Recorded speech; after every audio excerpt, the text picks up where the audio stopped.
Coral Realty's Nature's Enclave Coastal Heaven theme-based resort villa plots ECR. மாதம் 10,000 வரை assured rental income. Lifetime free stay at resort. 30க்கும் மேற்பட்ட வசதிகளுடன். Call 9962888888. அப்போ அரசு பள்ளிக்கு யார் சுண்ணாம்பு அடிச்சு கொடுக்கறாங்க? பக்கத்து பள்ளியில சுண்ணாம்பு அடிச்சு கொடுக்கறாங்கன்னா சுண்ணாம்பு அடிச்சு கொடுக்கிற வரைக்கும் பக்கத்துல இருக்கிற அரசு பள்ளி இல்லாத தனியார் பள்ளி கிட்ட கட்டணம் எங்க இருந்து வந்தது? பணம் எங்க இருந்து வந்தது? வருமானம் எங்க இருந்து வந்தது? மாணவர்கள் கட்ட கட்டணத்துல தானே. அப்ப மாணவர்கள் கிட்ட அதிகமான கட்டணத்தை வசூல் பண்றாங்கன்றதானே தெரியணும். அப்போ அதிகமான கட்டணம் வசூல் பண்ணாதேன்னு தனியார் பள்ளி பெற்றோர்கள் போராடிட்டு இருக்காங்கல்ல. அப்ப கட்டணத்தை குறை என்று சொல்ல வேண்டிய அரசு உன்கிட்ட எப்படி அது துட்டு வந்ததுன்னு கேட்கணும்ல. உன்கிட்ட உபரியாக பணம் எங்க இருந்து வந்தது? அப்ப உபரியா பணம் வருதுன்னா லாபமா? லாபம் பண்றியா? உபரி லாபமா? உபரி லாபம் பண்ணுவது இன்றைக்கு இருக்கிற சட்டத்தின்படி தப்பு என்று சொல்லணும். கூடுதலா தொடர் ஒரே ஒரு வார்த்தை சொல்றாங்க, தத்தெடுப்பு அப்படிங்கிற வார்த்தையை நானும் பயன்படுத்தல, அந்த தனியார் பள்ளி சங்கச்சந்தங்களும் பயன்படுத்தல. இப்ப சங்கச்சந்தம் ஒரு அறிக்கை விட்டுருக்காங்க. அந்த அறிக்கையில நாங்க உதவும் மனப்பான்மையோடு சொன்னா எங்களை போய் இப்படி கொச்சப்படுத்துவீங்களா, இந்த மாதிரி தான் கொச்சப்படுத்தி பேசுவீங்களா, நாங்க அந்த 500 பள்ளிகளை தேர்வு பண்ணி உதவி தானே பண்ண போறோம், கட்டமைப்பை தானே மேம்படுத்த போறோம் அப்படின்னு சொல்லி அவங்க 4 பேர் கையெழுத்து போட்டு அறிக்கை விட்டுருக்காங்க. அவங்க யாருமே தத்தெடுப்புங்கிற வார்த்தையை நாங்க பயன்படுத்தல, உதவிதான் பண்ண போறோம் அப்படிங்கிறாங்க. இதையே எதிர்க்கணுங்கிற ஒரு பாடதான் இவங்க முன்வைக்கிறாங்க. உதவி என்பது அந்த தனியார் பள்ளி தாளாளர் தன்னுடைய பரம்பரையாக சேர்த்து வைத்திருந்த சொத்தை கொடுத்தாரா? பிடி தியாகராயரை போல, பச்சையப்பரை போல தன் சொத்தை கொடுத்தாரா? சிஎஸ்ஆர் தான் கொடுக்கறோம்ன்றாங்க. அவங்க சிஎஸ்ஆர் என்று சொல்வதற்கு உங்களுக்கு வாய்ப்பு எங்க இருந்து வருதுன்னு கேக்குறேன். நீங்க முதல்ல நீங்க கார்ப்பரேட்டா? நீங்க லாபம் ஈட்டும் தொழில் நடத்துறீங்களா? சட்டப்படி தேசிய கல்விக் கொள்கை 2020, அதாவது அவனை குத்தனா செத்து போயிருவான் அப்படின்னு சொன்னா அது கொலை, அது எல்லோருக்கும் தெரிஞ்சு போயிரும். ஆனா அவன் சாகணும், அவன் சாகிறது தெரியக்கூடாது, நான் தான் குத்தனேன்னு தெரியக்கூடாது என்று எப்படி ஒரு கொலையை திட்டமிட்டு செய்வார்களோ அதை போல கல்வியை கொல்லுவதற்கான ஒரு மிகப்பெரிய செயல் திட்டம் தான். நீங்க என்ன செய்யுங்க, பக்கத்தில் இருக்கிற பள்ளியை நீங்க பராமரிங்க. போய் கேளுங்க, ஐயா சமச்சீர் கல்வின்னு சொன்னீங்களே என்னன்னு. கலைஞர் சமாதிக்கு நம்ம எல்லாம் அடிக்கடி போறோம்ல, எதுக்கு எடுத்து அவர்கிட்ட கொஞ்சம் உரையாடுங்களேன். அவர்கிட்ட உரையாடினீங்கன்னா இந்த சமச்சீர்ன்ற வார்த்தையை தமிழ்நாட்டில் எல்லோரையும் ஏற்றுக்கொள்ள வைப்பதற்கு முத்தமிழறிஞர் கலைஞர் பட்ட பாடு என்னன்னு உங்களுக்கு புரியும். நீங்க ஃபீ டிட்டர்மினேஷன் கமிட்டியில போயிட்டு என்ன செய்ய போறீங்க? ஃபீஸை ஃபிக்ஸ் பண்ணிட்டு வாங்க போறீங்க. ஃபீஸை ஃபிக்ஸ் பண்ணி வாங்கும்போது நீங்க என்ன செலவு காட்டுவீங்க? எதை செலவுல காட்டுவீங்க? இங்க சுண்ணாம்பு அடிச்சு கொடுத்தது, இங்க பெஞ்ச் கொடுத்தது, உங்க ஸ்கூல் டீச்சர் போய் அங்க பாடம் நடத்தி இருந்தா அத இதெல்லாம் கணக்கு காட்டி நீங்க ஃபீஸை அதிகரிப்பீங்க. அதுல பாதிக்க போறது யாரு? அந்த தனியார் பள்ளியில படிக்கக்கூடிய உழைக்கும் மக்களுடைய பிள்ளைகள் தான். அரசு பள்ளியிலிருந்து எம் பிள்ளைய உளவியல் ரீதியான தாக்கத்தை ஏற்படுத்தி அரசு பள்ளியிலிருந்து எம் பிள்ளைய வெளியேற்ற ஏற்பாடு தானே இது. எனவே பணக்காரர்களுடைய பிள்ளையார் பணக்காரனை வரி கட்ட சொல்லு, அரசாங்கத்தை பள்ளி நடத்த சொல்லு. இதுதானே பின்லாண்ட்ல நடக்குது. அப்புறம் பின்லாண்ட்ல போய் என்னதான் பார்த்துட்டு வந்தீங்க? நீங்க வட ஐரோப்பிய நாட்டுல போய் என்னதான் பார்த்துட்டு வந்தீங்க? பல நாடுகளுக்கு போனீங்களா? எல்லா நாட்டிலும் இப்படிதான் நடந்துட்டு இருக்குதா? தத்து கொடுக்க மாட்டோம் அப்படிங்கிற மாதிரி தான் பேசியிருக்காங்க. கண்டினியூஸா டிஎம்கே கவர்மெண்டோட இந்த ப்ராசஸ் ஆன் எஜுகேஷனல் ஆக்டிவிட்டிஸ் பார்க்கும்போது இதை பண்ணிடுவாங்க நினைக்கிறீங்களா, இல்ல பண்ண தடுக்கப்படும் நினைக்கிறீங்களா? அதாவதுங்க ஜனநாயக தன்மையோடு இருப்பாங்களா இருக்க மாட்டீங்களான்றதா உங்க கேள்வி. அப்ப அரசு பள்ளி கொடி தனியார் பள்ளி ஆலமரம்னா தனியாரை கொள்ளையடிக்க விட்டுட்டு அரசு வேடிக்கை பார்க்குதான்றது தானே. இது பகத்சிங்குக்கு செய்யற துரோகம் இல்லையா? இது வஉசிக்கு செய்யற துரோகம் இல்லையா?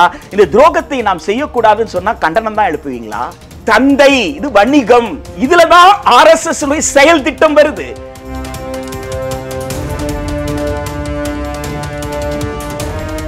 ஃபோர்த் ஸ்டேட் தமிழ் நேயர்களுக்கு அருள்மொழிவர்மனின் அன்பார்ந்த வணக்கங்கள். இன்று நம்முடைய பெரிதனும் பெரிதுகள் நிகழ்ச்சியின் சிறப்பு விருந்தினர் இணைந்திருக்கிறார் கல்வியாளர் மரியாதைக்குரிய தோழர் பிரின்ஸ் கஜேந்திர பாபு அவர்கள். வணக்கம். வணக்கங்க. இனி ஆங்கில புத்தாண்டு வாழ்த்துக்கள். நன்றிங்க, வாழ்த்துக்கள். மிக்க நன்றி. இன்னைக்கு நீங்க பார்த்திருப்பீங்க, பரபரப்பா பேசப்படுபவர்களாக மாறி இருப்பது 500 தமிழ் அரசு பள்ளிகளை பார்த்தீங்கன்னா தமிழ்நாடு அரசு பள்ளிகளை பக்கத்தில் இருக்கிற தனியார் பள்ளிகள் உதவி பண்ணுறாங்க, அதை உதவி செய்வதற்காக எடுத்துக்கிறாங்க, தத்தெடுக்கிறாங்க அப்படிங்கிற ஒரு வார்த்தையை பயன்படுத்தி சிபிஎம் கட்சியிலிருந்து ஒரு முக்கியமான ஒரு அறிக்கை வெளியானது. இது மறைமுகமாக தேசிய கல்விக் கொள்கையை அமல்படுத்தக்கூடிய ஒரு முயற்சியாக நாங்கள் பார்க்குறோம். இது ரொம்ப தவறான ஒரு முன்னுதாரணமாக மாறி போயிடும் அப்படின்னு சொல்லி ஒரு கண்டன அறிக்கையை கொடுத்துருந்தாங்கன்னு கூட சொல்லலாம். அதை எதிர்த்து அதன் பிறகு அதை பற்றி ஒரு கருத்து கூறுகிற பொழுது தமிழகத்தினுடைய பள்ளிக்கல்வித்துறை அமைச்சர் மாண்புமிகு அன்பில் மகேஷ் பொய்யாமொழி அவர்கள் என்ன சொன்னாங்கன்னா, அந்த மாதிரி கிடையாது, தப்பா புரிஞ்சுக்கிறாங்க, அப்படி எதிர்க்கிறவங்களுக்கு என்னுடைய வன்மையான கண்டனங்கள்னு சொல்லி அவரும் பேசியிருக்கிறாரு. முதல்ல நடந்துகிட்டு இருக்கிற இஷ்யூ என்ன, இது எப்படி புரிஞ்சுக்கணும்னு நினைக்கிறீங்க? இந்திய விடுதலை போராட்டம், அந்த இந்திய விடுதலை போராட்டத்தில் அளப்பரிய தியாகங்கள் செய்தது தொழிலாளி வர்க்கம். நீங்கள் பகத்சிங்கில் தொடங்கி வ.உ. சிதம்பரம் வரைக்கும் அவங்களுடைய உயிரையும் அவங்களுடைய ரத்தமும் சிந்தாமல் நமக்கு இந்த விடுதலை கிடைக்கல. அந்த விடுதலை போராட்டத்தின் பெருங்கனவு என்னன்னு கேட்டால், விடுதலை இந்தியா ஒரு குடியரசாக மக்கள் ஜனநாயகமாக அது மலருமையானால் அந்த குடியரசு, அந்த மக்கள் ஜனநாயகம் எல்லோருக்கும் சமமான வாய்ப்பை அனைத்து நிலையிலும் கொடுக்கும்.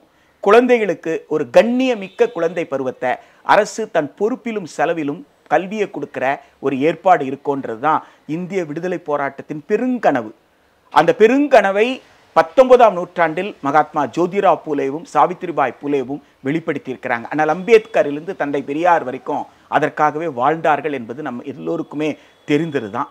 கர்ம வீரர் காமராசர் ஆட்சி பொறுப்புக்கு வந்ததும் அதற்காக மட்டுமே என்பதை நாம் மறக்க முடியாது. பள்ளிகளை மூடுதல், பள்ளிகளை நடத்துவதற்கு பணமில்லை என்பதனால் அறநாள் பள்ளி என்பதும், மீதி நாள் அவங்க சும்மா இருக்க மாட்டாங்க, அவங்க போய் ஏதாவது ஒரு தொழிலை கற்றுக்கொள்வார்கள் என்று சொன்ன நேரத்தில் தான் தந்தை பெரியார் கொதித்தெழுந்தார். தொழில் எழுந்தால் எந்த தொழிலை கற்பார்கள், எங்கே போய் கற்பார்கள், குழந்தை பருவத்தில் தொழில் கற்கணும்னு சொல்றது எந்த வகையில் நியாயம்? ஆக நீங்க குலக்கல்வியை ஊக்குவிக்கிறீங்க என்ற போராட்டம் தான் மூதறிஞர் ராஜாஜி அவர்களை பதவி விலக செய்தது, கர்ம வீரர் காமராஜரை ஆட்சிக்கு கொண்டு வந்தது. தன் கடமையை உணர்ந்த கர்மவீரர் காமராஜர் அரசிடம் நிதி இல்லை என்று தெரியும். 6 மாதத்திற்கு முன்னாடி நிதி இல்லைன்னு தான் மூடுறாங்க.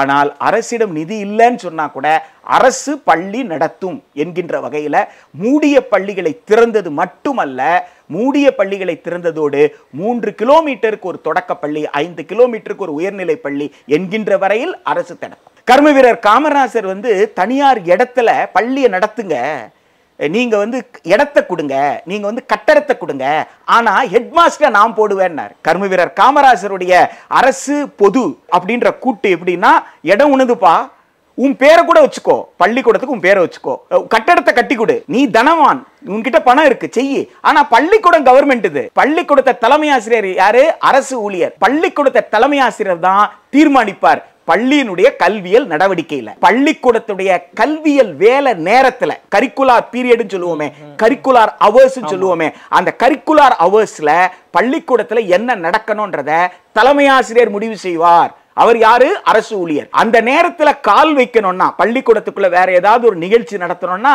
செயலாளர், மேனேஜர், தாளாளர் எந்த பேர்ல இருந்தாலும் அந்த தனியார் கனவான் எவ்வளவு பெரிய ஆளா இருந்தாலும் தலைமை ஆசிரியர் அனுமதி இல்லாம உள்ள நுழைய முடியும். இது கர்ம வீரர் காமராஜருடைய பிபி. காமராஜர் காலத்திலேயே என்ன நடந்ததுன்னு கேட்டீங்கன்னா, பணம் இல்ல, எல்லா பொருட்களை வாங்குறதுக்கு பள்ளிக்கூடத்தை திறந்தாச்சு, டைப்ரைட்டர் வேணும், பெஞ்ச் வேணும், டேபிள் வேணும் அப்படின்ற இருக்கும்போது ஊருக்கு ஒரு கல்வி மாநாடு நடத்தினாரு. கல்வி மாநாடுனா எல்லோரும் கொண்டு வந்து அவங்க வீட்டில் இருக்கிற ஏதாவது ஒரு பொருளை கொடுப்பாங்க. டைப்ரைட்டர் கொடுப்பாங்க, பீரோ கொடுப்பாங்க, சேர் கொடுப்பாங்க, டேபிள் ஃபேன் கொடுப்பாங்க, லைட் கொடுப்பாங்க. இப்படி எதையோ தன் வீட்டில் தனக்கு கூடுதலாக இருக்கிற ஒரு பொருளை கொண்டு தானமா கொடுத்தாங்க. தன் பிள்ளைங்க எல்லார் பிள்ளைகளும் அங்க கனவான் ஏழை என்ற வித்தியாசம்லாம் இல்லாம எல்லா பிள்ளைகளும் அரசு பள்ளியில் படிக்குது, எல்லா பிள்ளைகளுக்கும் எல்லோரும் கொடுத்தாங்க. இன்றைக்கு ஒரு பள்ளிக்கு இந்த ஆண்டு டைப்ரைட்டர் கொடுத்துட்டாங்கன்னா அடுத்த பள்ளிக்கு டைப்ரைட்டர் போகும், இந்த பள்ளிக்கு பீரோ கிடைக்கும் அடுத்த வருஷம். இந்த வருஷம் ஒரு பள்ளிக்கு நாற்காலி போச்சுன்னா அடுத்த வருஷம் அந்த பள்ளிக்கு மேசை போயிடும். ஆக மேசை நாற்காலி ரெண்டு ஆண்டுல கிடைச்சிரும். இப்படியாக அந்த கல்வி ஒவ்வொரு கல்வி மாவட்டத்திலும் இது எல்லாம். ஆனால் யாருடைய பள்ளி? அரசு பள்ளி. யார்கிட்ட இது யாருக்கு கொடுத்தீங்க? தானத்தை அரசுக்கு கொடுத்துட்டீங்க, அரசுக்கு நீங்க கொடுத்தீங்க. ஆனா பிள்ளை யார் பணத்துல படிக்குது? அரசு பள்ளியில, அரசு பணத்துல படிக்குது என்கின்ற அந்த கண்ணியத்தை நான் இன்னொரு தயவுல எல்லாம் இல்ல, நான் ஒன்னும் தொண்டுள்ளம் கொண்ட தொண்டர்கள் செஞ்ச தயவுல எல்லாம் நான் இல்ல. என் அரசு பள்ளிக்கூடம் நடத்து, என் அரசுக்கு நீ மேசை கொடுத்த, எனக்கும் அதுக்கும் சம்பந்தம் கிடையாது, நான் போய் உனக்கு நன்றி சொல்ல வேண்டிய அவசியம் கிடையாது என்பது காமராஜர் காலம்.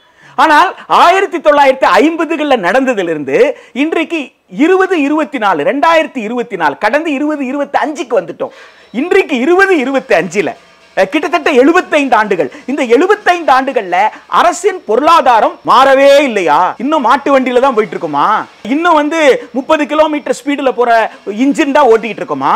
ரயில்ல புல்லட் ட்ரெயின் விட ஆரம்பிச்சிட்டீங்க. அப்போ பொருளாதாரம் வளர்கிறது, தொழில்நுட்பம் வளர்கிறது, தொழில்நுட்பத்திற்கு தகுந்தாற்போல் நம்முடைய வாழ்க்கை முறை மாறுகிறது என்கின்ற போது பள்ளியை நடத்துற பொறுப்பு யாருது என்பது தானே. அந்த இடத்துல தான் இந்திய அரசமைப்பு சட்டத்தினுடைய அரசுக்கு வழிகாட்டும் நெறிமுறைகள் மிக தெளிவாக கூறு 41ல கல்வியை உரிமையா கொடுக்கணும்னு. அதாவது இந்தியாவுக்கு விடுதலை கிடைத்த நேரத்தில், அரசமைப்பு சட்ட நடைமுறைக்கு வந்த நேரத்தில் அரசின் பொருளாதாரம் வழிவகுக்கல. அதனால அரசால கல்வியை உரிமையா கொடுக்க முடியாதுன்னு சொன்னீங்க. இதே நிலை நீடிக்காதுல்ல. அரசின் பொருளாதாரம் மேம்பட அரசு கல்வியை கொடுப்பது கடமை, அரசின் கடமை. அது குடிமக்கள் உரிமையாக இருக்குன்றதுதான் ரைட் டு எஜுகேஷன் 41ல இருக்கு. நான் கேட்கிறேன், யூபிஎஸ்சி எக்ஸாமை கிளியர் பண்ணிட்டு வர்ற ஐஏஎஸ் ஆபீசர், ஐபிஎஸ் ஆபீசருக்கு ஆர்டிகல் 41 தெரியுமா தெரியாதா நான் கேட்கிறேன். கட்டாயம் தெரியும். 43 லிவிங் வேஜஸ் பத்தி பேசுதே.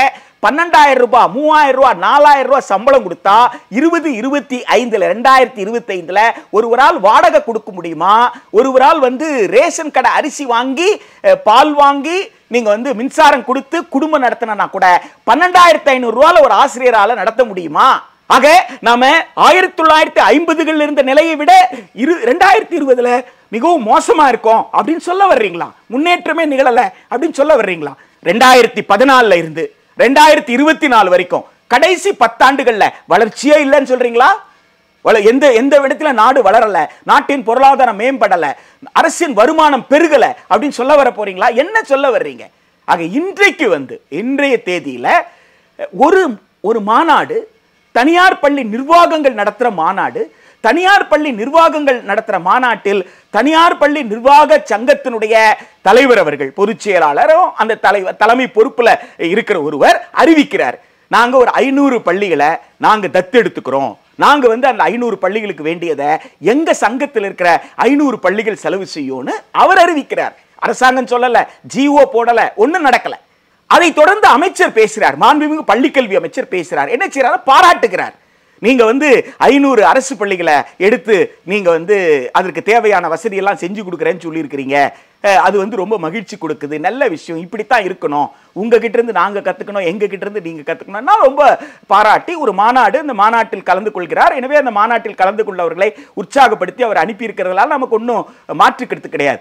ஆனா அவர் அதை மறுக்காமல் அதை அப்படியே என்ன செய்யறாருன்னா ஏற்கிறார். 500 பள்ளிகளை நாங்க எடுத்துக்கிறோம்னு அவங்க கேட்ட உடனே அதை நான் மகிழ்ச்சியாக, நீங்க அந்த 500 பள்ளிகளுக்கு உதவி செய்ய போறீங்க, நீங்க உதவி செய்யுங்க என்று சொல்வதை போல இந்த 500 பள்ளிகளை இந்த தனியார் பள்ளியில் 500 பள்ளிகள் ஏதாவது ஒரு பள்ளியை எடுத்து செய்யறத ஒரு ஒப்புதல் கொடுக்கிற நிலை தான் உங்களுக்கு பத்திரிகை செய்தியாக அடுத்த நாள் வருகிறது. அந்த பத்திரிகை செய்தியை படித்து விட்டு தான் இந்திய கம்யூனிஸ்ட் கட்சி மார்க்சிஸ்டுடைய மாநில செயற்குழு சார்பாக அதனுடைய மாநில செயலாளர் தோழர் கே பாலகிருஷ்ணன் அறிக்கை கொடுக்கிறார். அந்த அறிக்கை எதோடைய வெளிப்பாடு அப்படின்னு கேட்டீங்கன்னா, விடுதலை போராட்ட தியாகிகளுடைய கனவு, இந்திய அரசமைப்பு சட்டம் சொல்லக்கூடிய விழுமியங்கள், அது அனைத்துக்கும் நேர் எதிரான அறிவிப்பாக இது இருக்கிறது. இதை அரசு ஏற்கக்கூடாது என்று அரசுக்கு நல்வழி காட்டக்கூடிய அறிக்கையை தவிர அரசை விமர்சிக்கிற அறிக்கை கிடையாது. அரசுக்கு நல்வழி காட்டுற அறிக்கையை அமைச்சர் கண்டிப்பார் என்றால் அமைச்சர் இந்திய அரசமைப்பு சட்டத்தை கண்டிக்கிறார் அர்த்தம். இந்திய அரசமைப்பு சட்டத்தின் கூறு 41 மாண்புமிகு தமிழ்நாடு பள்ளிக்கல்வி அமைச்சர் கண்டிக்கிறாரா என்று பள்ளிக்கல்வி அமைச்சர் கிட்ட கேட்டு சொல்லுங்க.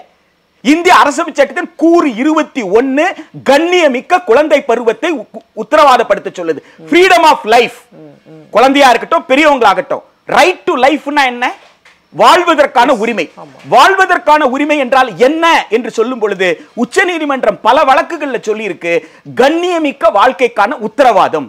விலங்கை போல் வாழ்வதல்ல, ஏதோ சோறு கிடைக்குது, வீடு கிடைக்குது, உடை கிடைக்குது என்று வாழ்க்கை அல்ல, ஒரு கண்ணியமான வாழ்க்கை வாழ்வதற்கான உத்தரவாதம் தான் 21 சொல்லுது. 14 என்ன சொல்லுது? ரைட் டு ஈக்குவாலிட்டி, சமமான கற்றல் வாய்ப்புன்னு சொல்லுது. ஒரு அரசு பள்ளி, அந்த அரசு பள்ளியில சுண்ணாம்பு அடிக்காம இருக்குன்றதுனால பக்கத்தில் இருக்கிற பள்ளி சுண்ணாம்பு அடிச்சு கொடுக்கும். அப்போ அரசு பள்ளிக்கு யார் சுண்ணாம்பு அடிச்சு கொடுக்கறாங்க? பக்கத்து பள்ளி. பக்கத்து பள்ளியில சுண்ணாம்பு அடிச்சு கொடுக்கறாங்கன்னா, சுண்ணாம்பு அடிச்சு கொடுக்கிற வரைக்கும் பக்கத்தில் இருக்கிற அரசு பள்ளி இல்லாத தனியார் பள்ளி கிட்ட கட்டணம் எங்க இருந்து வந்தது? பணம் எங்க இருந்து வந்தது? வருமானம் எங்க இருந்து வந்தது? மாணவர்கள் கட்டின கட்டணத்துல தானே. அப்ப மாணவர்கள் கிட்ட அதிகமான கட்டணத்தை வசூல் பண்றாங்கன்றதானே தெரியணும். அப்போ அதிகமான கட்டணம் வசூல் பண்ணாதேன்னு தனியார் பள்ளி பெற்றோர்கள் போராடிட்டு இருக்காங்கல்ல. அப்ப கட்டணத்தை குறை என்று சொல்ல வேண்டிய அரசு உங்ககிட்ட எப்படி அந்த துட்டு வந்ததுன்னு கேட்கணும்ல. உங்ககிட்ட உபரியாக பணம் எங்க இருந்து வந்தது? அப்ப உபரியா பணம் வருதுன்னா லாபமா? லாபம் பண்றியா? உபரி லாபமா? உபரி லாபம் பண்ணுவது இன்றைக்கு இருக்கிற சட்டத்தின்படி தப்பு என்று சொல்லணும். அவர் தவறு என்று சொல்லலாம். ஐஏஎஸ் ஆபீசரா சொல்லணும்ல. ஏங்க அது வந்து ப்ராஃபிட்டரிங்க. டிஎம்ஏ பாய் கேஸ்லயே ப்ராஃபிட்னா என்ன, ப்ராஃபிட்டரிங் என்ன வித்தியாசம் சொல்லியிருக்காங்க சார். ப்ராஃபிட்ன்றது கொஞ்சம் கூடுதலா பணம் ஈட்டி அந்த பள்ளிக்கு சுண்ணாம்பு அடிச்சுக்கிட்டா அதுக்கு பேர் ப்ராஃபிட். எம் பள்ளிக்கூடத்துக்கு நான் வந்து நானே வந்து சில மேம்பாடு திட்டங்கள் செய்வதற்காக கூடுதலாக இன்றைய செலவை விட ஒரு 10% 15% ப்ராஃபிட். இந்த பள்ளியில வரக்கூடிய வருமானத்திலிருந்து இன்னொரு பள்ளிக்கு செலவு செய்யற அளவுக்கு எனக்கு பணம் வருதுன்னா அதுக்கு பேர் profiteering. Profit is different from profiteering. TMA Pai கேஸ்ல டிஃபைன் பண்ணிருக்காங்களே. இது யூபிஎஸ்சி எக்ஸாம் படிக்கும்போது டிஸ்கஸ் பண்ணாமலா யூபிஎஸ்சி எக்ஸாம் மெயின்ஸ் கிளியர் பண்ண முடியும், இன்டர்வியூ அட்டெண்ட் பண்ண முடியும். எனவே அமைச்சர் அப்படி பேசுறாருன்னா உடனடியாக அமைச்சருக்கு இந்த தகவல் சொல்ல வேண்டியது யாருடைய பொறுப்பு என்பதை நாம வந்து இங்க பார்க்க வேண்டியது இருக்கு. இந்த சூழலை கட்சி அரசியலாக பார்க்காம இல்ல புதிய கல்விக் கொள்கை எங்க இருந்து வந்துச்சு? புதிய கல்விக் கொள்கையுடைய கூரையை மறைமுகமா அமல்படுத்துறாங்கன்னு எப்படி கேபி தொடர் சொல்லலாம் கேக்குறாங்க. திரு ஆர்.என். ரவி கரெக்டா தான் சொன்னாருங்க. கல்விக் கொள்கையை பத்தி படிக்காமலே நீங்க எல்லாம் பேசுறீங்கன்ட்டு. அது காரணம் என்னன்னு கேட்டீங்கன்னா ஆர்.என். ரவி தான் கரெக்ட். இந்தியாவிலேயே தேசிய கல்விக் கொள்கை 2020 தெளிவாக புரிந்து வைத்திருக்கிற ஒரே நபர் இந்தியால யாருன்னு கேட்டா ex IPS officer mister RN. Ravi, the honourable governor of Tamil Nadu. Because அவர் என்ன தெளிவா கேட்கிறாருன்னா, ஏயா அதுல கல்வின்னு எங்கேயாவது ஏதாவது சொல்லி இருக்குதா? கல்வியை பத்தி சொல்லாத ஆவணத்தை கையில வச்சுக்கிட்டு நான் கல்விக் கொள்கையை நிராகரிக்கிறேன் சொல்றீங்களே, உண்மையிலே அதை படிச்சிருந்தா இப்படி சொல்லுவீங்களான்னு கேட்கிறாரு. அதை நாம புரிஞ்சுக்கணும்ல. தேசிய கல்விக் கொள்கை 2020 கல்வி என்பதே இல்லை என்று சொல்வதற்கு பதிலாக நீங்க என்ன சொல்லிட்டு இருக்கீங்க? கல்விக் கொள்கையை நிராகரிக்கிறோம் சொல்றீங்க. கல்விக் கொள்கை நிராகரிக்கிறோம் சொல்பவர்களுக்கு தான் கேள்வி எழுப்புறாரு, நீங்க கல்விக் கொள்கையை படித்தீர்களான்ட்டு. ஏன்னா படிச்சிருந்தா உங்களுக்கு என்ன தெரியும்? அதுல கல்வின்னு ஒண்ணு இல்லவே இல்லையே. அப்ப இல்லாத ஒன்ன கொள்கை நீயா நம்பிக்கிட்டு அதை நிராகரிக்கிறேன்னு சொல்றியே, இது என்னப்பா சிரிப்பா இருக்குதுன்னு அவர் சிரிச்சிட்டு இருக்காருன்னு வச்சுக்கோங்க. இப்ப இங்க நாம என்ன புரிஞ்சுக்கணும்னா, அதுல 7.10 என்னை பொறுத்த வரைக்கும் என் முகத்தை காட்டாதீங்க. என் முகத்தை காட்டுறதுக்கு பதிலா தமிழ்லயும் ஆங்கிலத்திலையும் தேசிய கல்விக் கொள்கை 2020 7.10 அது எழுதி இருக்கிற அந்த வரிகளை காட்டுங்க. போட்டுறேன். அந்த வரிகளை காட்டினீங்கன்னா மக்கள் தெரிஞ்சுக்கிட்டோம்.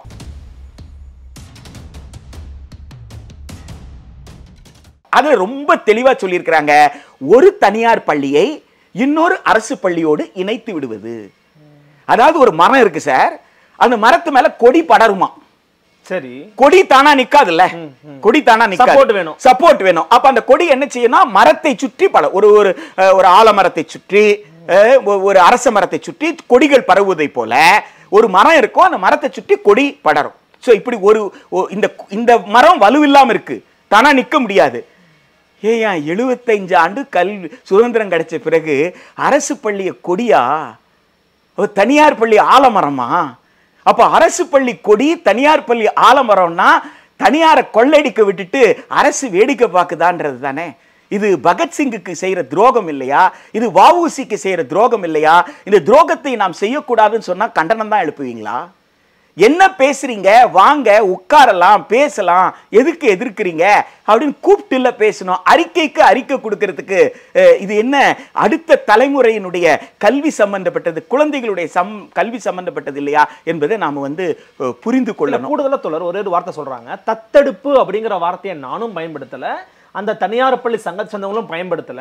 இப்ப சங்கத்தை சேர்ந்தவங்க ஒரு அறிக்கை விட்டுருக்காங்க. அந்த அறிக்கையில நாங்க உதவும் மனப்பான்மையோடு சொன்னா எங்களை போய் இப்படி கொச்சப்படுத்துவீங்களா? இந்த மாதிரி தான் கொச்சப்படுத்தி பேசுவீங்களா? நாங்கள் அந்த 500 பள்ளிகளை தேர்வு பண்ணி உதவி தானே பண்ண போகிறோம், கட்டமைப்பை தானே மேம்படுத்த போகிறோம் அப்படின்னு சொல்லி அவங்க 4 பேர் கையெழுத்து போட்டு அறிக்கை விட்டுருக்காங்க. அவங்க யாருமே தத்தெடுப்புங்கிற வார்த்தையை நாங்கள் பயன்படுத்தலை, உதவி தான் பண்ண போகிறோம் அப்படிங்கிறாங்க. இதையே எதிர்க்கணுங்கிற ஒரு பார்வைதான் இவங்க முன்வை. உதவி என்பது அந்த தனியார் பள்ளி தாளாளர் தன்னுடைய பரம்பரையாக சேர்த்து வைத்திருந்த சொத்தை கொடுத்தாரா? பிட்டி தியாகராயரை போல, பச்சையப்பரை போல தன் சொத்தை கொடுத்தாரா? வள்ளல் எட்டியப்பரை போல தன்னுடைய சொத்தை கொடுத்தாரா? இவங்க எல்லாம் தங்க சொத்தை கொடுத்தவங்க. நீங்க சொத்தை கொடுக்க போறீங்களா சொல்லிடுங்களேன். நான் சம்பாதித்த சொத்தை கொடுக்கறேங்க. என் தாத்தா வச்சிருந்த சொத்து எனக்கு வந்து மரபு ரீதியாக எனக்கு வந்த சொத்து, நான் இன்ஹெரிட்டட் ப்ராப்பர்ட்டி. என் இன்ஹெரிட்டட் ப்ராப்பர்ட்டியை நான் கொடுக்கறத நீ ஏன் தப்பா சொல்ற அப்படின்னு கேட்டீங்கன்னா என்னால் புரிந்து கொள்ள முடியும். வள்ளல் பச்சையப்பரை என்னால் புரிந்து கொள்ள முடியுது, வள்ளல் எட்டியப்பரை என்னால் புரிந்து கொள்ள முடிகிறது, செங்குலரா என்னால் வந்து புரிந்து கொள்ள முடிகிறது. இவர்களை எல்லாம் என்னால், பெண்ணாத்தூர் சுப்பிரமணியரை என்னால் புரிந்து கொள்ள முடியுது.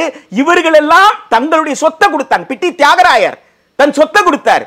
எனவே சொத்தை கொடுப்பது என்பது வேறு. இவர்கள் சொல்லுவது என்னன்னா, தனியார் பள்ளியில படிக்கிற மாணவர்கள் கிட்ட பெறப்பட்ட கட்டணத்தில் வரக்கூடிய உபரியை கொடுக்கிறேன்றாங்க. அப்ப உபரின்னு சொன்னா என்ன அர்த்தம்? கட்டண கொள்ளை அடித்திருக்கிறீங்கன்னு அர்த்தம்.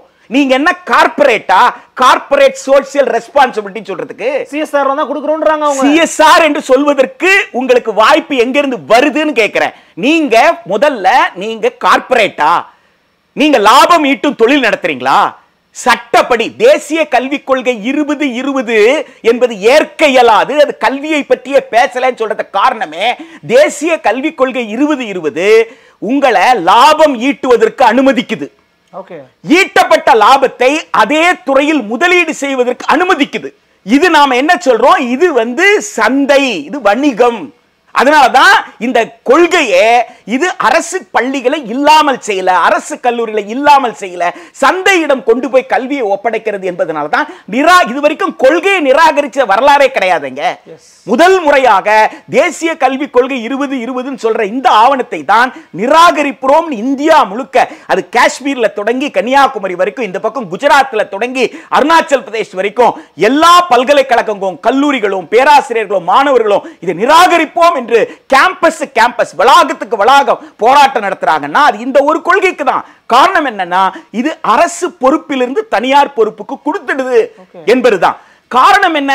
இதுலதான் RSS செயல் திட்டம் வருது. இடஒதுக்கீடு கூடாதுன்னு சொன்னா நீங்க ஏற்க மாட்டீங்க.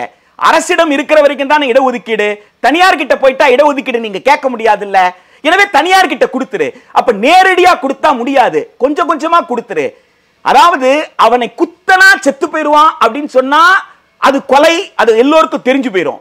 ஆனா அவன் சாகணும், அவன் சாகிறது தெரியக்கூடாது, நான் தான் குத்தனேன்னு தெரியக்கூடாது என்று எப்படி ஒரு கொலையை திட்டமிட்டு செய்வார்களோ அதை போல கல்வியை கொல்லுவதற்கான ஒரு மிகப்பெரிய செயல் திட்டம் தான். நீங்க என்ன செய்யுங்க, பக்கத்தில் இருக்கிற பள்ளியை நீங்க பராமரிங்க. ஒரு குழந்தைய நீங்க பராமரிச்சா உங்களுக்கு பேர் என்னன்னு தான் நான் கேட்கிறேன். அதுக்கு பேர் என்ன? ஏதாவது ஒரு பேர் வச்சாகணும். அப்போ கைடுன்னு பேர் வைங்க, தத்துன்னு பேர், என்ன வேணாலும் பேர் வைங்க. நான் என்ன கேட்கிறேன், அரசு பள்ளியில ஒரு குழந்தை என் குழந்தை அரசு பள்ளியில படிச்சிட்டு இருக்கு, உங்க குழந்தை தனியார் பள்ளியில படிச்சிட்டு இருக்கு. தனியார் பள்ளியில படிக்கிற அந்த குழந்தை, அந்த பள்ளி எம் பள்ளிக்கு செலவு செய்ய போகுது. நீங்க சொன்ன மாதிரி CSR, ஆமா, கார்ப்பரேட் சோசியல் ரெஸ்பான்சிபிலிட்டியில நீங்க தனவான், நீங்க பிலாந்திரபிஸ்ட். எனவே நீங்க என்ன செய்றீங்க, என் பள்ளிக்கு சுண்ணாம்பு அடிச்சு கொடுக்குறீங்க, உதவி செய்றீங்க. அப்ப என் குழந்தை என்ன கேட்கும், என்னப்பா அந்த என் நண்பனுடைய என் ஃப்ரெண்டு அந்த ஸ்கூல்ல படிக்கிறான், அந்த ஃப்ரெண்டினுடைய அப்பா கட்டுற ஃபீஸ்ல தான் எங்க ஸ்கூலுக்கு பெயிண்ட் அடிக்கிறாங்க. ஏன்பா நீ கட்டுற ஃபீஸ்ல நான் படிக்க முடியாதா, அந்த பையனுடைய அப்பா கட்டுற ஃபீஸ்ல தான் நான் படிக்கணுமா அப்படின்னு கேட்டா என் மனசு எப்படி இருக்கும், என் குழந்தை மனசு எப்படி இருக்கும்? கண்ணியமிக்க வாழ்வுக்கு எதிரானதுதான். கலைஞர் கிட்ட போய் கேளுங்க, ஐயா சமச்சீர் கல்வின்னு சொன்னீங்களே என்னன்னு. கலைஞர் சமாதிக்கு நம்ம எல்லாம் அடிக்கடி போறோம்ல, எதுக்கு எடுத்து அவர்கிட்ட கொஞ்சம் உரையாடுங்களேன். அவர்கிட்ட உரையாடினீங்கன்னா இந்த சமச்சீர்ன்ற வார்த்தையை தமிழ்நாட்டில் எல்லோரையும் ஏற்றுக்கொள்ள வைப்பதற்கு முத்தமிழறிஞர் கலைஞர் பட்ட பாடு என்னன்னு உங்களுக்கு புரியும். சமமான கற்றல் வாய்ப்பை சீராக தருகிறேன், ஒவ்வொரு குழந்தைக்கும் கண்ணியமிக்க வாழ்க்கையை நாங்கள் உத்தரவாதப்படுத்துறோம் என்பதுதான் கலைஞர். அதுதான் தந்தை பெரியாருடைய தொடர்ச்சின்னு சொல்றோம். கர்ம வீரர் காமராஜர் இருந்து கலைஞர் வரைக்கும் இன்னைக்கு கொண்டாடுறதுக்கு காரணமே என்னன்னு கேட்டா, கண்ணியமிக்க வாழ்க்கையை குழந்தைக்கு உத்தரவாதப்படுத்தும் அரசின் பொறுப்பு. எனவே இன்றைக்கு கூட அரசு என்ன செய்யணும், சுண்ணாம்பு அடிக்கிறதுக்கு பணம் இல்லைன்னா கவர்மெண்ட் மக்கள் கிட்ட தான் கேட்கணும், தனியார் கிட்ட கேட்க முடியாது, பின் பண்ணி விட முடியாது. ஏன் இன்னொரு ஸ்கூல்ன்ற பேர்ல இன்னைக்கு கூட தான் பல கிளப்புங்க, சமூக கிளப், சோசியல் கிளப்ஸ் இருக்கு இல்லைங்களா, அந்த சோசியல் கிளப்ஸ் என்ன செய்யறாங்க, பெயிண்ட் அடிச்சு கொடுத்துட்டு பெருசா பெயிண்ட்ல பேர் எழுதிக்கிறாங்களே, நாங்க அடிச்சு கொடுத்தோம். இன்னைக்கு நடக்காமலா இருக்கு. கட்டணம் கட்டி கொடுக்கறாங்களே, பெற்றோர் ஆசிரியர் கழக கட்டடம்னு பல ஸ்கூல்ல இருக்குது, அதெல்லாம் எங்க இருந்து வந்தது? பெற்றோர் கொடுத்த நன்கொடையில தானே வந்தது. எனவே இன்றைக்கு என்ன நன்கொடை வாங்காமலா இருக்கிறீங்க? நீங்க ஏன் இந்த பள்ளியை இந்த பள்ளிக்கு செய்யும்னு ஒரு பள்ளியை இன்னொரு பள்ளியோட ஏன் அடையாளப்படுத்துறீங்க? ஒரு தனி நபர்களுங்கிறது வேற, ஒரு பள்ளிங்கிறது வேற. இல்ல தனி நபர் கூட ஒரு பள்ளிக்கு தரல, கவர்மெண்ட் கொடுத்துட்டாங்க, அவ்வளவுதான். கவர்மெண்ட்டுக்கு இருக்கிற 40,000 பள்ளியிலோ 50,000 பள்ளியில ஏதோ ஒரு பள்ளிக்கு சுண்ணாம்பு அடிச்சு கொடுத்த ஸ்டூடெண்ட்டுக்கு அவனுக்கு சம்பந்தமே கிடையாது, முடிஞ்சு போச்சு. கவர்மெண்ட்டுக்கு அவங்க செஞ்சாங்க, எனக்கு என்ன. ஆனா இங்க அப்படி கிடையாது, ஒரு பள்ளி இன்னொரு பள்ளிக்கு செய்ய போகுது. அப்ப இந்த பள்ளி தான் செய்துன்னு அந்த பள்ளி கிரெடிட் எடுத்துக்கும். இதை எதை காட்டும்? செலவுல காட்டும். செலவுல காட்டினா ஃபீஸை ஏத்தும்.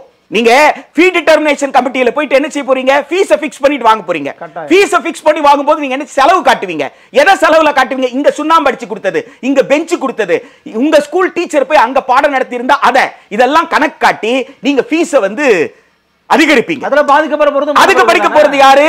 அந்த தனியார் பள்ளியில படிக்கக்கூடிய உழைக்கும் மக்களுடைய பிள்ளைகள் தான் இல்லையா? இப்போ இந்த பெற்றோர் இருக்கார்ல, அவங்க பெஞ்ச் கொடுத்துதான் அந்த பெஞ்சில நான் உட்கார்றேன், அந்த அப்பா கட்டுற சம்பளத்துல தான் நான் வந்து படிக்கிறேன் அப்படின்னா என் குழந்தை வந்து வேதனைப்படுதுன்னு போது அப்படி ஒரு ஸ்கூல்ல வேண்டாம்பான்னு என்ன செய்ய சொல்றீங்க? வெளியில போக சொல்றீங்க.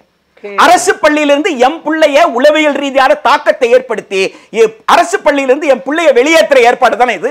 அப்போ குழந்தையை மையப்படுத்தியே நீங்க பேச மாட்டீங்களா? குழந்தைகள் உளவியல் சமச்சீர் அப்படின்னு சொல்றமே, சமமான கற்றல் வாய்ப்புன்னு சொல்றமே, அந்த சமமான கற்றல் வாய்ப்புக்கு இது இடைஞ்சலா? நான் என்ன சொல்றேன், உங்க பிள்ளைய கொண்டு வந்து இங்க படிக்க வைங்க சார். இந்த பள்ளி பலவீனமான அரசு பள்ளியில உங்க பிள்ளை படிக்கட்டும், அந்த ஸ்கூல் வந்து செலவு பண்ணட்டும். அப்ப உங்க பிள்ளை உங்ககிட்ட வந்து என்ன ஆர்கியூ பண்ணுதுன்னு பார்க்கலாம். நீங்க என்ன சொல்லுவீங்க? நான் ஏற்கனவே சம்பாரிச்சு வச்சிருக்கேன், நான் பணக்காரன், அதுக்காக நான் போய் கவர்மெண்ட் ஸ்கூல்ல படிக்க வைக்கணுமான்னு திமுறான வார்த்தை உங்ககிட்ட இருந்து வருது அப்படின்னு சொன்னா அப்ப அது அரசமைப்பு சட்டத்துக்கு எதிராக தானே.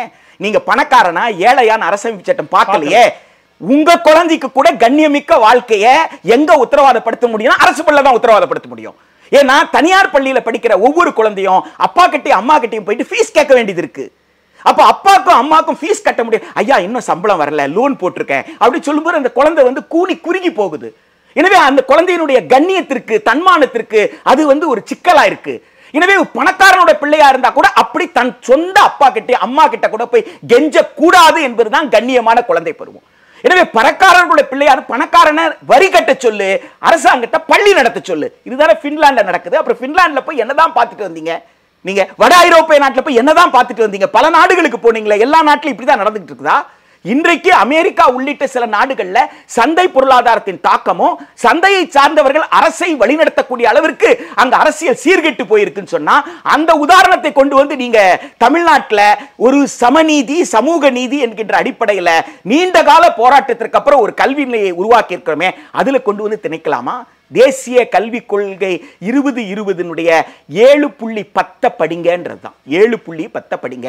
வரைவு காலத்துல 2016 some inputs for draft national education policy கொடுத்தாங்க. தேசிய கல்விக் கொள்கை 2016 வரைவிற்கான சில உள்ளீடுகள் ஒரு ஆவணத்தை கொடுத்தாங்க. அந்த ஆவணத்தை எடுத்து தெருவா போய் இந்த ஆவணத்துல என்ன எழுதி வச்சிருக்குன்னு பாருங்க, இது ஆபத்தானது, அரசு பள்ளியை தனியார் கிட்ட கொடுக்க கூடாதுன்னு 5 ஆண்டு காலமாக 2016 இருந்து 2020 வரைக்கும் தெருவா கத்தி இருக்கோமே. இது தப்பு, இது தப்பு, இது செய்யாதீங்க, அரசு தான் செய்யணும், அரசு பொறுப்பேற்கணும், அரசு கல்வியை கொடுக்கணும் கேட்டோமே. சேர்ந்து கத்துறாங்க, இவங்களும் சேர்ந்து தான் கட்டினாங்க. அன்றைக்கு எதிர்க்கட்சி தலைவராக இருந்தவர் வந்து திராவிடர் கழக தலைவருடைய தலைமையில ஆசிரியர் ஐயா அவருடைய தலைமையில நடந்த அந்த ஆர்ப்பாட்டத்தில் இவர் எதிர்க்கட்சி தலைவராக இன்றைய முதலமைச்சர் அன்றைக்கு கலந்துகிட்டு இருக்கிறாரு. இதெல்லாம் அதுல வைக்கப்பட்ட கோரிக்கை தானே. நாம என்ன கேட்கிறோம்?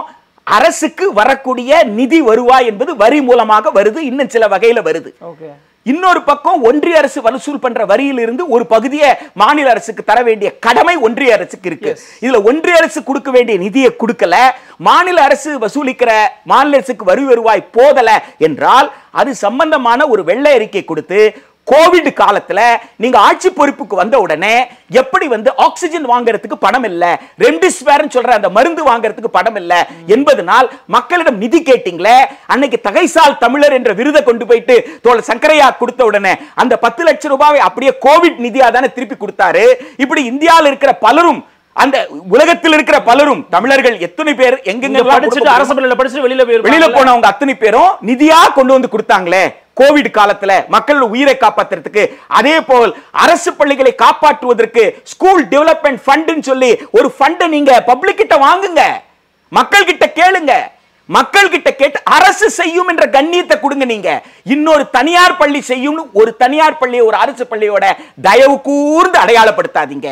அரசாங்கமே பள்ளிகளை பாகுபடுத்தி இது தகைசால் பள்ளி, இது வந்து மாதிரி பள்ளி, இது பள்ளி என்றெல்லாம் நடத்தாதீங்க. ஒரே பள்ளிதான், அது அரசு பள்ளி. எந்த அரசு பள்ளிக்குள்ள நுழைந்தாலும் ஒரு பள்ளிக்கு என்னென்ன வசதி இருக்குமோ, வாய்ப்பு இருக்குமோ, அது அத்தனையும் எல்லா பள்ளியில் இருக்கும். எல்லா குழந்தைக்கும் ஒரு கண்ணியமிக்க வாழ்க்கை நிறைவேற்றி கொடுக்கிறது தான் தந்தை பெரியாருடைய சுயமரியாதை இயக்கம். அந்த சுயமரியாதையுடைய இயக்கத்தினுடைய அடித்தளத்தில் நிற்கிற இந்த அரசு பள்ளிகளை காக்குமே தவிர யாரிடமும் நாங்கள் அரசு பள்ளிக்காக கையேந்தி நிற்கிற நிலைமையை எந்த பள்ளியை நாங்கள் நிறுத்திட மாட்டோம் என்று சொல்வதுதான் ஒரு நியாயமான அணுகுமுறையா இருக்கும். இல்லைன்னா இந்த நாட்டில் கல்விதான் ஜனநாயகத்தை வலுப்படுத்தும், ஜனநாயகம் தான் தனி மனித சுதந்திரத்தை உத்தரவாதப்படுத்தும். கல்வி மறுக்கப்பட்டால் ஜனநாயகம் வலுவிழக்கும், ஜனநாயகம் வலுவிழந்தால் சுதந்திரத்தை இழப்போம் என்பதனால் சுதந்திரத்தை இழக்கச் செய்கிற சூழ்ச்சி தான் தேசிய கல்விக் கொள்கை 2020. அதை பகுதியா நீங்க ஆராய்ச்சி பண்ணிட்டு இருக்க முடியாது. அதனுடைய அடிப்படை தத்துவத்தை புரிந்து கொள்ளவில்லை என்றால் நல்ல விஷயங்கள் இருக்கும் தோழர், அதை மட்டும் கொஞ்சம் எடுத்துக்கலாம். சில விஷயம் நல்லதா இருக்கும், அதை கொஞ்சம் எடுத்துக்கிருவோம். அந்த மாதிரி இல்ல இப்போ சில பேர் பேசுறாங்க. தயவு கூர்ந்து நல்ல விஷயத்தை எடுத்துக்கிட்டு வந்து பொது வெளியில நின்னு பேசுங்க, என்ன கூப்பிடுங்க. நீங்க எதை நல்ல விஷயம் சொல்றீங்களோ அதுல எத்தனை % விஷம் இருக்குன்னு நான் சொல்றேன். அது விஷம் இல்ல, நீங்க ப்ரூவ் பண்ணிட்டு போங்க, அவ்வளவுதானே. 2016 இருந்து கத்திக்கிட்டு இருக்கோம்ல, எங்களை கூப்பிடுங்க, சொல்லுங்க இதுதான் நல்ல விஷயம்னு சொல்லுங்க. நாங்க வரவா மறுக்கிறோம், உங்க இடத்துக்கு வர்றோம் சார். நீங்க எந்த இடத்துக்கு கூப்பிடுறீங்களோ அந்த இடத்துக்கு வர்றோம். நீங்க ஆவணத்தை கையில வச்சுக்கோங்க, எது நல்ல விஷயம், எதுக்காக நல்ல விஷயம் சொல்லுங்க. நாங்க சொல்றோம் அதுல கெட்டது இருக்கா நல்லது இருக்கான்னு எங்க கருத்தை சொல்றோம், நாங்க மாற்றம் சொல்றோம். இது தப்பு அப்படின்னு சொன்னா நிராகரிச்சுட்டு போகல. இதுக்கு மாற்றா இந்த மாநில அரசு என்ன செய்ய முடியும்னு சொல்றோம். அதை கேட்கிற ஜனநாயக தன்மை உங்களிடம் இருக்கான்னு தான் நான் கேட்கிறேன். அது அந்த கேட்கிற அந்த ஜனநாயக தன்மை ஏன் இல்லாம போச்சு அப்படின்னு தான் நாங்க கேட்கிறோம். எனவே திருச்சி மாநாட்டில் சொல்லப்பட்டு அதற்கு பிறகு வெளியிடப்பட்ட மிக முக்கியமான ஆவணம் தான் திமுக தேர்தல் அறிக்கை. அப்போ திருச்சி மாநாட்டை தொடர்ந்து வெளியிடப்பட்ட தேர்தல் அறிக்கையில சொல்லப்பட்டதுதான் மாநிலத்திற்கென்று ஒரு கொள்கை. மாநிலத்திற்கென்ற கொள்கை எதனால் கொள்கை, எதற்காக கொள்கை, எதன் அடிப்படையில் கொள்கை என்று கேட்டால் தந்தை பெரியாருடைய சுயமரியாதை இயக்கத்தின் அடிப்படையில் அண்ணல் அம்பேத்கர் விரும்பிய ஒரு சமத்துவமான சமூகத்தை கட்டமைக்க தேவைப்படக்கூடிய ஒரு கல்விக் கொள்கை. ஆக இன்றைக்கு இருக்கிற அரசு பள்ளிகளை வலுப்படுத்த அரசு செலவு செய்யும், இன்றைக்கு இருக்கிற அரசு கல்லூரி பல்கலைக்கழகங்களை வலுப்படுத்த அரசு செலவு செய்யும். இதை வலுப்படுத்தி விரிவாக்குவோமே தவிர தனியாரிடம் கொடுக்க மாட்டோம் என்பதுதான் மாநிலத்திற்கான கல்விக் கொள்கை. தனியார் கிட்ட கொடுக்கிறதுக்கு இன்னொரு கல்விக் கொள்கை என்பது நாங்க கேட்கல. அது கோரிக்கையும் அல்ல, அது மக்களுடைய விருப்பமும் அல்ல. எனவே அரசு தன் பொறுப்பிலும் செலவிலும் கல்வியை தர வேண்டும். அதுதான் இந்திய அரசமைப்பு சட்டம் அரசுக்கு வழிகாட்டி இருக்கு, குடிமக்களுக்கு உரிமையா கொடுத்திருக்கு. எனவே 75 ஆண்டு காலம் அமிர்த பெருவுற்சவ் என்று சொல்லப்படுற அமிர்த பெருவிழா என்ற விடுதலையை கொண்டாடிவிட்டு குடியரசு இந்திய அரசமைப்பு சட்டம் நடைமுறைக்கு வந்த 75வது ஆண்டை நிறைவை கொண்டாடி கொண்டிருக்கக்கூடிய இந்த காலகட்டத்தில் நாம அரசமைப்பு சட்டம் நமக்கு கொடுத்திருக்கிற கடமையை நிறைவேற்றுவதுதான் நாம் அரசமைப்பு சட்டத்திற்கு நேர்மையாக நடந்து கொள்கிறோம் என்று பொருள். அந்த வகையில அரசு தன் பொறுப்பிலும் தன் செலவிலும் சமமான கற்றல் வாய்ப்பை அனைத்து குழந்தைகளுக்கு தருமே தர எந்த தனியார் பள்ளியோடும் எந்த அரசு பள்ளியையும் கையேந்தக்கூடிய நிலைமையில நிறுத்திவிடக் கூடாது, அது எந்த பெயரில் இருந்தாலும். இன்னைக்கு கூட அமைச்சர்கள் நிறைவா ஒரு கேள்வி, இன்னைக்கு கூட அமைச்சர்கள் பேசும்போது கூட நாங்க எங்களுடைய குழந்தைகளை யாருக்கும் கொடுக்க மாட்டோம், எங்களுடைய குழந்தைகள் எங்களுடைய பள்ளிகளை நாங்க தத்து கொடுக்க மாட்டோம் அப்படிங்கிற மாதிரி தான் பேசியிருக்காங்க. கண்டினியூஸா டிஎம்கே கவர்மெண்டோட இந்த ப்ராசஸ் ஆன் எஜுகேஷனல் ஆக்டிவிட்டிஸை பார்க்கும்போது இதை பண்ணிடுவாங்க நினைக்கிறீங்களா, இல்லை பண்ண தடுக்கப்படும் நினைக்கிறீங்களா?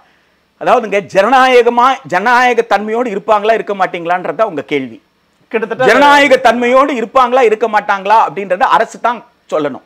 அரசினுடைய நடவடிக்கையை பொறுத்து தான் இந்த அரசு ஜனநாயக தன்மையோடு இருக்குதா இல்லையான்னு நம்ம புரிஞ்சுக்க முடியும். ஜனநாயகம் என்றால் காது கொடுத்து கேட்பது என்பது அர்த்தம்.